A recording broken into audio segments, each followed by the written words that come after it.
পরিবেশ, বন ও জলবায়ু উপদেষ্টা সৈয়দা রিজওয়ানা হাসান জানিয়েছেন, আর্থিক সাশ্রয়ের জন্য এবার কেরানীগঞ্জে সুবাড্ডা খাল খননের কাজ করবে সেনাবাহিনী। ৩১৭ কোটি টাকা ব্যয়ে ১ বছর মেয়াদী এ প্রকল্পের কাজ শুরু হবে চলতি বছরের জুনে। সকালে দক্ষিণ কেরানীগঞ্জে সুবাড্ডা খাল পরিদর্শনে গিয়ে তিনি এসব কথা বলেন।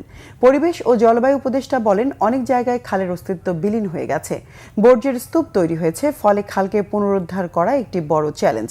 খাল পুনরুদ্ধার এবং পরিষ্কারে এলাকাবাসীকেও সচেতন হওয়ার আহ্বান জানান তিনি।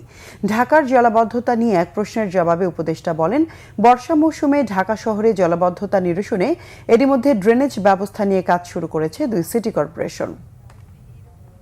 এই প্রকল্পটা কিন্তু আমরা পাশ করে দিয়েছি, এটা কাজ শুরু করে দেয়া যাবে অনতিবিলম্বে এবং এই কাজটা করবে বাংলাদেশ সেনাবাহিনী। যে সরকার শত কোটি টাকা ব্যয় করে এই খালটা যখন পুনর্খনন করে দেবে, এটাও জনগণের টাকাতেই হবে।